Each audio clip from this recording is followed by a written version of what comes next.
Good evening, folks, and welcome to our midweek Bible study. We may be starting a few minutes early tonight. I'm not really sure on the timing with that. We're streaming live tonight. I did notice, unfortunately, I'm sorry, the last few weeks we've been a little robotic in our stream, a little bit of delay there. I will definitely be talking to the cable company, trying to help our internet connection along a little bit, and see if we can fix our live stream. We've been able to have the recordings, and the streaming has been pretty good throughout some of these changes we've undergone with the pandemic years. So I apologize for that. It's being worked on. It's one of the reasons we're sort of starting tonight a little bit early, late, doing things a little differently there. So thank you for bearing with us in that, and hopefully we'll get a resolution to that soon. As you may have heard or remember, we had some excitement here on Saturday night that kind of turned into some distress on Sunday morning. So we're kind of dealing with some technology issues there as well. We've got a different computer set up to help us with the live stream. So we expect, hopefully, we'll see how that goes.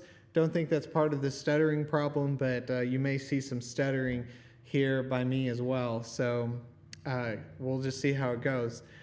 Thank you to our ladies who are showing up to our ladies' Bible study. I apologize for those of you that really wanted to be there during the daytime or be there for that, and it ended up being in the daytime hours. I know we've had some responses on that. So we are still being talked about of other programs, other things, other classes that we want to do to get together in the evenings. As now, we've still been sort of on a break here for our Wednesday night Bible study. There's always concerns there about driving and the dark, and here we are in the winter time, the darkest part of the year. So know that that's being talked about and prayed about, and I look forward to seeing some announcements on that soon also. So, ladies, coming to that, thank you. We've had good turnout. If you haven't been and you're able to go, I promise you're missing out. You really need to be there. Please make an effort for that. There's kind of some tag teaming going on with some of the teachers, so maybe last time you get to hear somebody else this time. It's been fun, and I've heard good things about it. And men, where are we on this, guys? The ladies have started a midweek Bible study.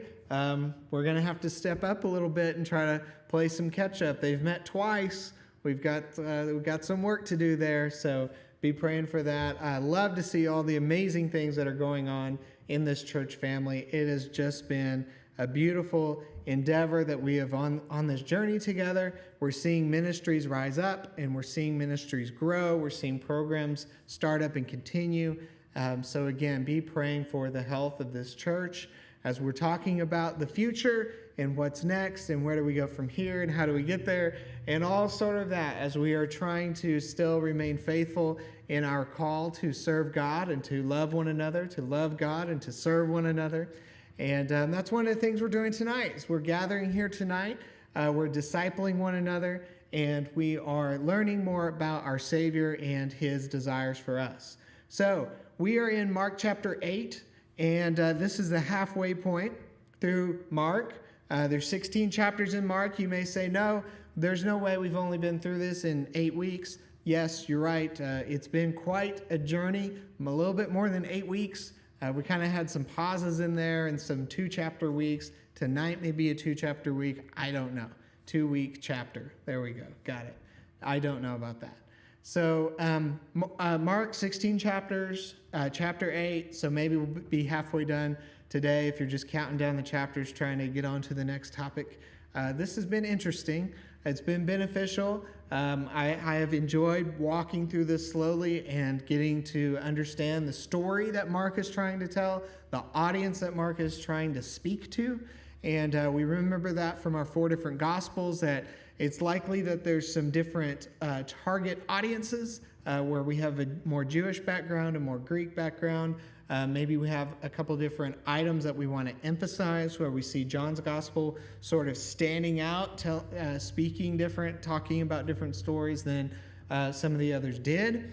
And so maybe Mark is a more Roman or more Greek, sort of a non-Jewish, a word for that is Gentile gospel, where it is more of a literary style, that it's condensed. Maybe there's things that Mark sees are already circulating about Jesus, and Matthew has all the bases covered, so I don't need to include this or that, and I really want to emphasize this, so this is going to make it in, even though it's in both already.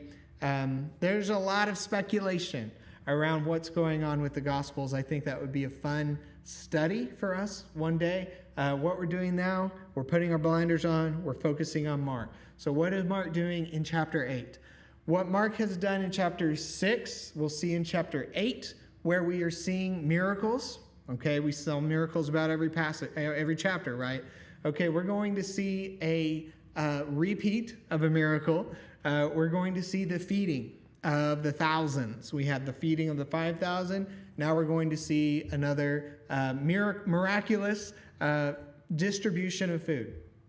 And one of the things that may be going on in Y2, what's happening? Why did Jesus do this 10 times and we've only got 2 of them? Did Jesus do this twice? There's all sorts of questions and speculation that some folks are kind of getting distracted with at times. Probably what we think is happening in what Mark is doing here and what Jesus has done here. I would be careful about speculating that there were dozens and dozens of times Jesus did that. We know from John, we know from other statements in our Bible that there's lots of things that Jesus did and said that we don't have a record of. We have what we need, and what we need is Jesus, and we have what we need to build a relationship with him to understand what we need to know so that we can obey the gospel message and that we can be gospel-led people. So don't get too anxious about maybe there's something that was said or did that we didn't read about. That's okay. The Bible tells you that that's okay. The Bible tells you that that happened. So why, though, did Mark include this twice? Well, what we'll see as we walk through this is some context clues that are going to see perhaps a very Jewish audience as far as the geography, and maybe some of the other clues around some of the imagery around what is said and done that's slightly different between chapter 6 and chapter 8. There's a little bit different phrasing. There's some different numbers that are included of the fish and the loaves that are included and then multiplied. There's a difference of how much is left over. In the one hand, in Mark chapter 6, there's 12 baskets left over. This time there's going to be 7 left over. So you hear the 12 and the 7 and you think, oh, there's the 12 disciples. There's the 12 tribes of Israel. I've heard that number before. 12 is important. Oh, I've heard 7 before. There's 7 days and 7 nights, and there's 7 this, and I've seen 7 a lot. So there's some speculation. There's not a lot of agreement on what exactly is meant by 7 baskets left over versus 12 left over. I think that we can gather enough of the context clues and knowing the whole story that Jesus is now bringing the kingdom message to the Gentiles. And what we'll see if we make it through the entire chapter is the significance of Jesus ministering to the Gentiles versus Jesus conquering the Gentiles.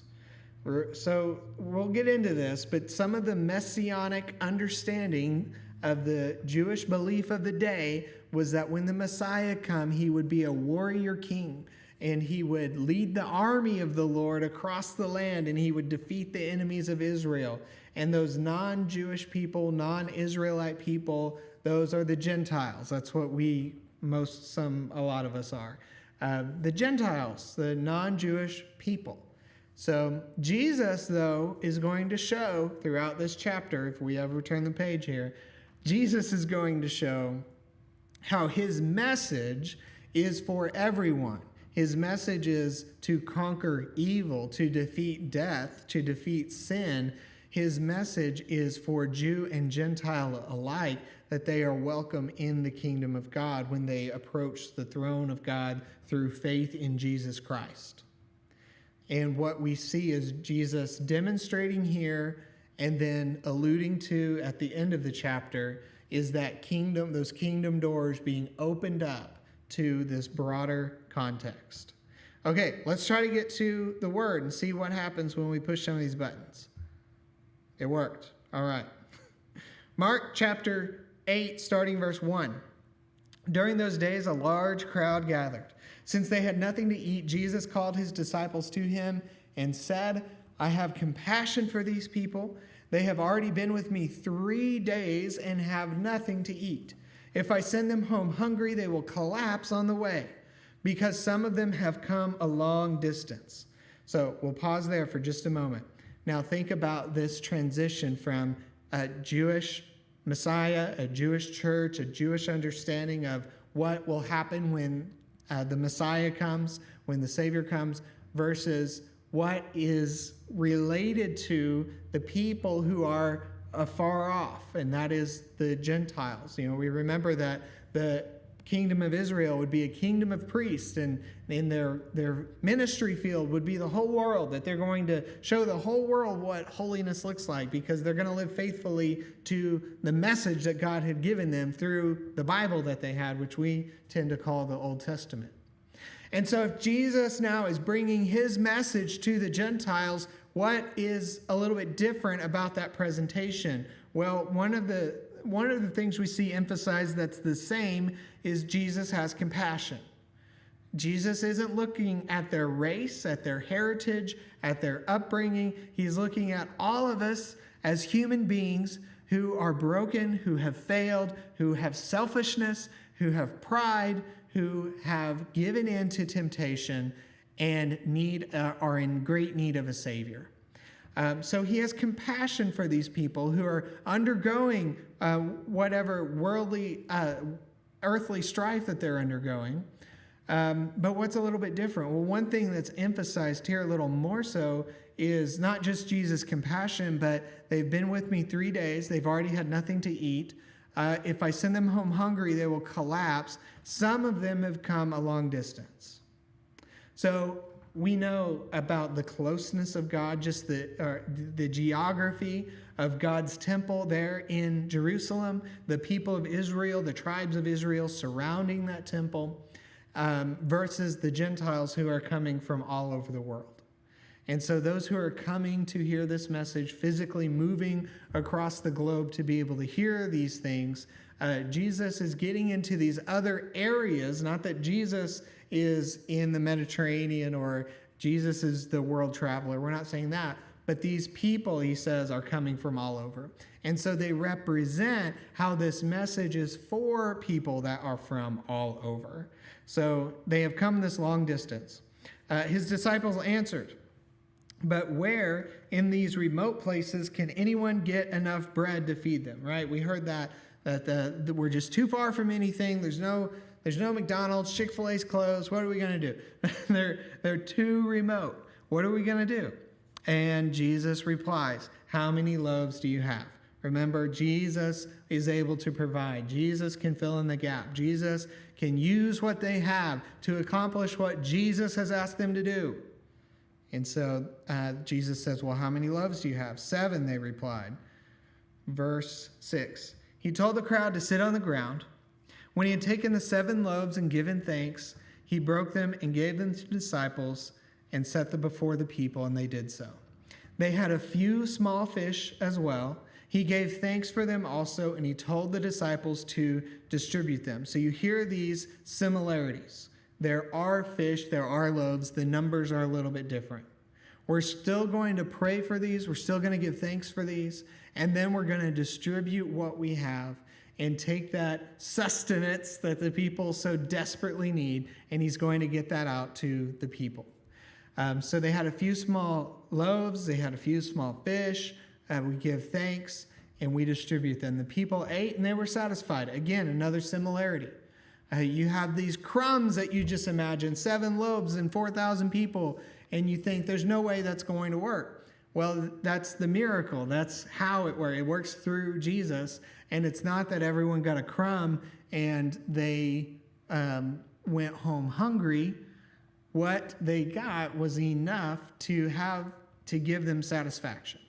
Jesus satisfied them. Jesus met their physical needs in that moment, that they were hungry and then they weren't, thanks to Jesus.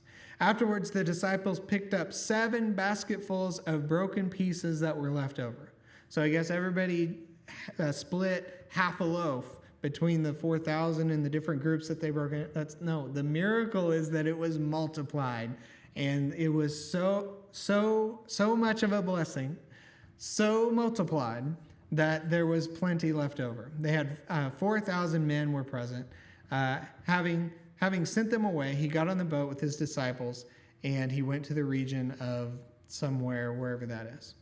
So, what do we see unfolding in this passage is that Jesus is now expanding his ministry to where people who have been afar off are able to hear the message of the Lord.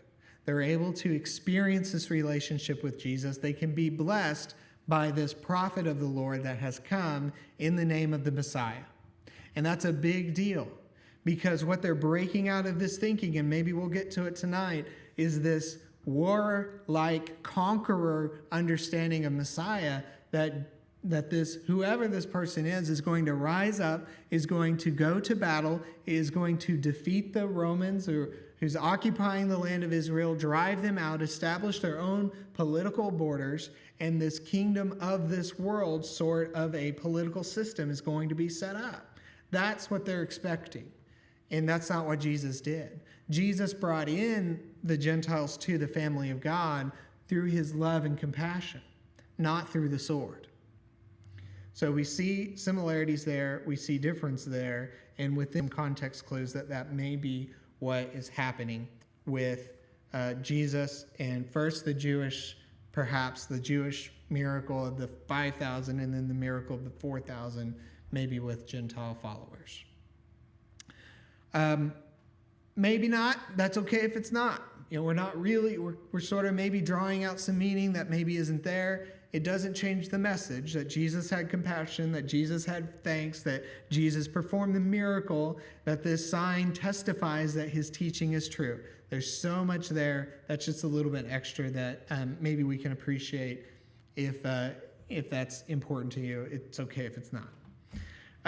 What else is going on in Mark chapter 8? We've got here a title card for belief, understanding, and malice. So Jesus is bringing a message, and people are skeptical of the message. They're not sure. Some of them believe and they understand a little. Some of them believe, but they don't understand, but they follow anyway, because they understand enough that they know Jesus is worth following. Some of them don't understand, and some of them don't want to understand. And so what we see in these next few verses is we see a reaction by Jesus that shows us that Jesus is, and as we've read before, Jesus can know their heart, Jesus can know their mind. Jesus knows what's going on here. And so we've got some questions, but they're not coming from a place of concern. They're not coming from the heart where a person wants to understand better, to believe more, to have their faith strengthened. Those kinds of questions are great. They're encouraged. Please work through your faith. Believe, accept, learn, study, love the Lord your God with all of your heart, soul, strength, with all of your mind, right? These folks that we're going to see in these next few verses, they don't want to believe. They're not interested in belief. And we see that they're not interested in understanding.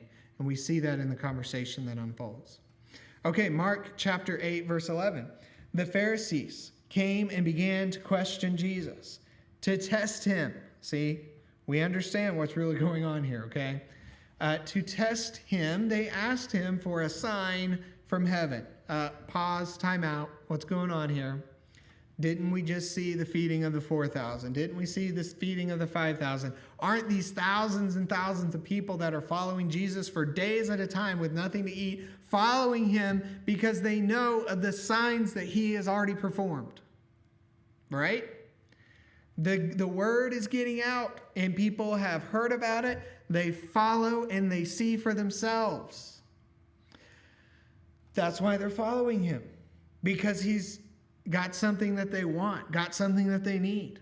It's spiritual health, it's physical health. We've seen Jesus heal people, we've seen Jesus forgive people. So he's got these thousands of followers, and now the Pharisees are asking for a sign from heaven. The translation's a little confusing because all of these things that are happening, that Jesus is performing these miracles, those are coming from God. The language that they're using here to say they want to see a sign from heaven has that sort of battle, warrior sort of connotation to it. They are wanting to see Jesus conquer somebody. They want to see Jesus win a fight. That's more of what's going on here. That this sign from heaven language is echoing some thoughts that are present in their minds and in their writings. That sign from heaven is a little bit different language than just asking for a sign.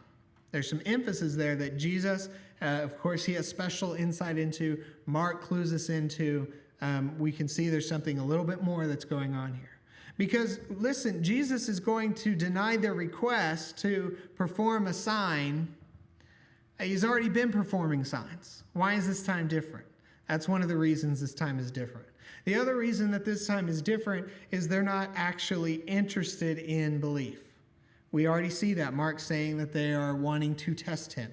They're not interested in understanding. They don't want to know him better. They're not trying to get a point of clarity. They want to be in control. And what is faith? It's letting go. Faith is trusting. Faith is letting Jesus guide you. You're not in control. And so what do? They try to control Jesus, and they try to say, Jesus, give me a sign from heaven. What's Jesus' reaction? Mark tells us here, he sighed deeply. You can infer the meaning from that, I hope, I think. I think that's fair. He sighed deeply. It might have been one of the, what are you doing to me? He sighed deeply. He's frustrated. He's got emotions like you and I've got. And his emotions, he sighed deeply and he said, why does this generation ask for a miraculous sign? Another sort of echo that we hear in the scriptures, thinking about those in the past who had an opportunity to be faithful and failed. What generation could Jesus be talking about? There was an entire generation of Israelites who had to die in the desert when the report was given to go and take the promised land by only 2. And the other 10 said it's too big, it's too great, it's not going to happen. So the disbelief, the lack of faithfulness was across that entire generation, and they wandered in the desert for 40 years until that generation died out. Jesus kind of alludes to that here. He's making a connection, talking about this generation. This attitude of that generation is prevalent. This lack of faithfulness, this hostility towards God. It's not a lack of understanding. It is hostile and malicious. Why does this generation ask for a miraculous sign? I tell you the truth, no sign will be given to it. Then he left them, he got into the boat, and he crossed to the other side. He tells them, you're not the one in control. You can listen, you can hear, you can follow me around. You can see what everybody else has seen. You can listen to the testimony of your fellow Pharisees that were around in chapter 2, and they saw this and that happen, and this and that happened in the next chapter, in the next miracle. So they had plenty of opportunity to believe, to understand, to obey, and that wasn't what they were interested in. They were interested in challenging Jesus. Now, perhaps this story is where the way this is unfolding of the ministry to the Jewish people of the feeding of the 5,000, and now the kingdom's expanded to the feeding of the 4,000, and now Jesus is challenged by the Pharisees, the old regime, by an old understanding of what the Messiah is and what the Messiah isn't. Okay, we're building towards something. Mark's building towards something for us here. Mark chapter 8, verse 14 now. The disciples had forgotten to bring bread. They're going to go out to the next location in the missionary journey, but they didn't bring any bread, except for one loaf that they had with them in the boat. Be careful, Jesus warned them. Watch out for the yeast of the Pharisees and that of Herod. Now, this is a great example of getting the window into their thought process of what's going on here. Jesus is using language that they don't pick up on right away. He's using a metaphor. He's being subtle in a way that just kind of flies over their heads a little bit. Jesus wants us to listen. He speaks in these allusions to prophets and prophecy. He points to scripture that is pointing back to him. We've got to listen. We've got to learn. He has patience with us. Thank God that Jesus has patience with us. But he's speaking in this way that if we are studying our Bibles more and more, we understand it more and more. I don't know if you've ever said that, where I must have read this passage 100 times, or I remember studying this passage or this chapter my whole life, and then suddenly my eyes were open and I understood. That's a little bit what's happening here, where the disciples are being warned about the yeast of the Pharisees, and they're thinking about bread, not thinking about the attitude of the Pharisees. What were the Pharisees' attitude we just talked about? Having a lack of faith, clinging to their power, and clinging to an idea about the Messiah that was wrong. They discussed this with one another. They said, "It is because we have no bread." Aware of their discussion, Jesus asked them, "Why are you talking about having no bread? Do you still not see or understand? Are your hearts so hardened?" Okay, Mark and Jesus are doing something for us. They're trying to get our attention here. Something big is coming. It's here in Jesus. It's coming here in this next chapter. Get ready. These next few verses. Get ready. Something's coming. Are you so dull? Do you still not understand? Are your hearts so hardened? As the reader, you're sitting there turning the page. Oh, I understand. What's next? What's he going to say next? How could they miss it? Oh, I want more. Jesus says, "Do you have eyes but fail to see, and ears but fail to hear? And don't you remember when I broke the 5 loaves for the 5,000, and how many basketfuls did you pick up?" 12, they replied. "And when I broke the 7 loaves for the 4,000, how many basketful pieces did you pick up?" They answered, 7. And he said to them, "Do you still not understand?" He's trying to remind them what he's done. Remind them what he's done for them. And he reminds us what he's done for us. And what do we do where we still do not understand? I still want to rely on me. I still want to be the best person I can be so that I can work my way there. I still want to check off all these good things on my good list and make up for all the bad things I've done on my bad list. I want to earn my way. And you can't do that. Doesn't work that way. We are saved by faith. We trust in Jesus. The trust that we have in him, he tells us how to obey. So we obey. And we are disciples that perform good deeds because of our love for him. Not to save ourselves. Not to build up some sort of offsetting account to make up for the bad things that I've done. I do good because it's right. I do good because my God has asked me to do good. I serve him and I serve others. And we want to try to rely on ourselves instead of relying on God. We have to have faith that God will care for us. And we can look back at the things that God has already done. And we can see that Jesus is there on the cross, that Jesus is there in the tomb and no longer. He was brought down from the cross as a dead human being, fully God, fully man. Jesus died on the cross. And he went to that grave. He was in the tomb and he was not there forever. He came back. He was resurrected. And then he went on to be with our Father in heaven. We can look back at what Jesus has already done, And we can know that the promises that he gives to us will be fulfilled. When the disciples can look back at what Jesus has already done with the feeding of the 4,000 and the 5,000, and they can have faith that even though there was only a little, there will be enough. He says, do you still not understand? You have been given a mission. I will take care of you. You have been given a goal. I will be there to help you meet it. You have been given a task, and I have given you what you need to complete that task. And so the disciples needed more faith. Jesus says to them, do you still not understand? Seeing and understanding, two different things. We can see things, we can hear things. We cannot really understand what's happening. I understand why it did this. I understand what's going on here. I understand why God loves me enough that Jesus is going to die for me. But you know what? I see it, and I believe him, and I love him. I can't explain it. I don't understand it. But I know that his love for me is true.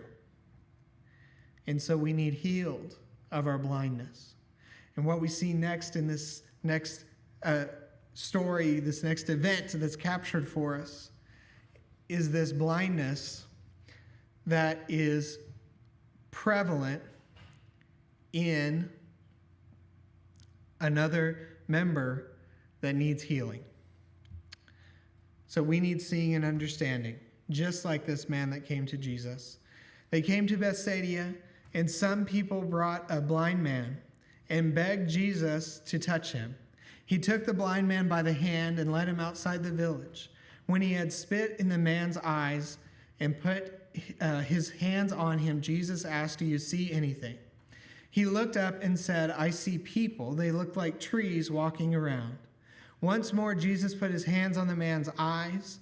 Then his eyes were opened, his sight was restored, and he saw everything clearly. Jesus sent him home, saying, do not go into the village. So in this passage then, we see that Jesus is willing to work with us through our faults. And knowing that that is a transformative process that takes time. And maybe it happens in steps. And maybe I have a glimpse. Maybe I have an understanding that's just so brief. I kind of get a little bit of what's going on. But I don't know if I could explain it very well. And Jesus stays with us. He doesn't expect you to just get it all right from day one, that as soon as I come up out of the water, I can tell you every theological debate. It's all been settled. I know it all. I'm done. I'm good. I got it. Jesus shows us that this healing, this blindness that's happening, is a process. And he continues to work with this person. And he is seeing more and more clearly with every interaction that he has with Jesus. Finally, at the end of Mark chapter 8, we start to see more of what's happening where Jesus is saying, go and don't tell anyone. Don't tell anybody that you've been healed. Don't go into the city, he just said. What's going on here? Well, we talked about how Jesus is wanting to make sure that there is clarity in the mission. He wanted the message to come from the right sources, and he wants those sources to have the right message. And so when a demon is going to go out and proclaim that Jesus is the Son of God, that Jesus is the Messiah, he says, hold your horses. I don't want it coming from you. I want it coming from my disciples. And I want my disciples to have the right understanding before they go out and try to start a war because they have a misunderstanding of what Messiah is. And so a lot of this, don't tell anybody, don't let it get out. It's kind of been building up to what's happening in this next exchange. So Mark chapter 8, verse 27. Jesus and his disciples went out into the villages around Caesarea Philippi. On the way, he asked them, who do the people say that I am? It's good that they've been listening. It's good that they have an answer. They know the people are talking. They know the people know their scriptures. There's some sort of an expectation around Jesus, but what is it exactly? That's what they don't know. That's what they don't understand. And like that blind man that was healed in stages, that's what they see a little bit of. They see a prophetic nature about Jesus. They say, well, he must be Elijah. Or maybe he's John the Baptist. Still others, one of the prophets.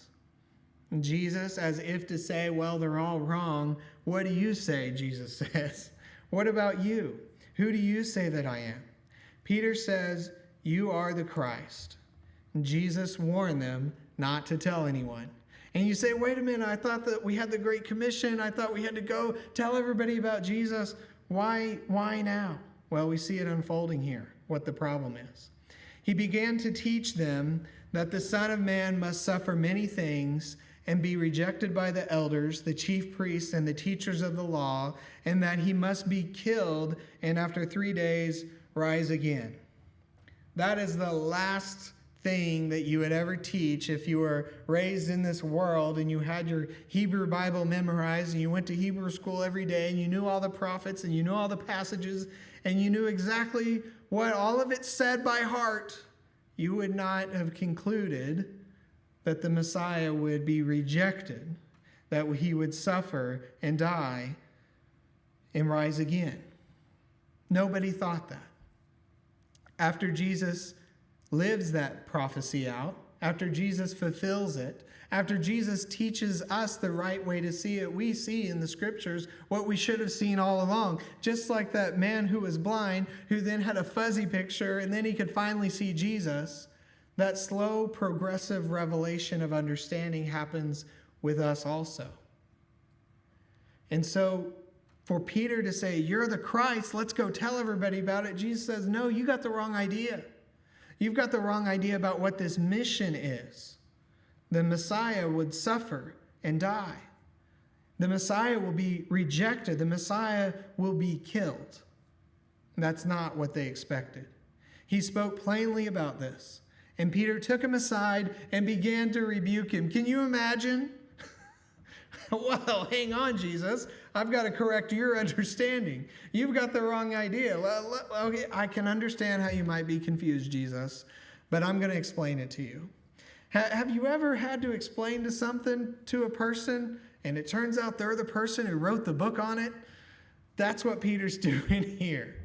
He is explaining to the person who wrote the book what the book says and what's going to happen. He spoke plainly about this. Peter took him aside and he rebuked Peter. Get behind me, Satan. Jesus has to get real with Peter. He has to say to Peter, you are preaching the wrong message. You are bringing a message that is going to dampen the effectiveness of the mission of Jesus. You are twisting the gospel. You have just been told the gospel, and you are making it say something that you would rather it say versus what it actually says. Get behind me, Satan, Jesus says. You do not have in mind the things of God, but the things of men. And that's so true with each of us. Each of us, so often, so easily, can have in our minds the things that are going to help suit us the best. We can be like those Pharisees that say, show me a sign from heaven. I want you to be like Elijah, and I want you to call fire down from heaven. And I want you to destroy my enemies. And that's the mind of men that I want to conquer, that I want to defeat, instead of the things of God that says, I want to love. And so Jesus says, if you want to be in my kingdom, you need to change your understanding. You need to change your thought process. You need to change your expectation. Mark chapter 8 and verse 34. Then he called the crowd along to him with his disciples and said, if anyone would come after me, he must deny himself and take up his cross and follow me. This is the last thing that people want to hear. People don't want to hear that when they follow Jesus that there's a denial. They want fulfillment. They want to be conquerors. They want to defeat the ones that have spat in their faces, the ones that have bullied them and harassed them. And they want to say, oh, now you're going to get your comeuppance. You're going to get yours now because my God is here. And our God is here. And he says the mission is love. The mission is self-denial. Deny himself, take up his cross, and follow me. For whoever wants to save his life will lose it, but whoever loses his life for me and for the gospel will save it. We are lost without Jesus. We are lost in our sin. We have a sin debt that is so great it cannot be paid by us. But Jesus has paid it. Jesus has said, "Come and follow me, and I can give you eternal life." What that will require is a losing of my own desires, reshaping who I am, my thoughts, my inner being, my heart, into a cross-shaped person, following after Jesus, letting Jesus fill my soul with a cruciform life. What good is it for a man to gain the whole world yet forfeit his soul? Jesus says there's so much out there to tempt you and to lead you away. Power, politics, money, whatever it may be. He says all of that is worthless. What can a man give in exchange for his soul? If anyone is ashamed of me and my words in this adulterous and sinful generation, the Son of Man will be ashamed of him when he comes in his Father's glory with the holy angels. Jesus gives us promise. Jesus gives us hope. Jesus gives us a future. When we allow ourselves to die to who we were, when we recognize that the sin that we have been clinging to and thinking that will fulfill us will never accomplish what Jesus can accomplish in saving our souls. Jesus says that our understanding of Messiah has to change. We're not going to go out and conquer the world with the sword and defeat our enemies with the worldly weapons. We're not going to go out and build new alliances and establish this new political kingdom. He says, no, we're going to win through changing the hearts and minds, showing people love, compassion, and humility. And I hope that each day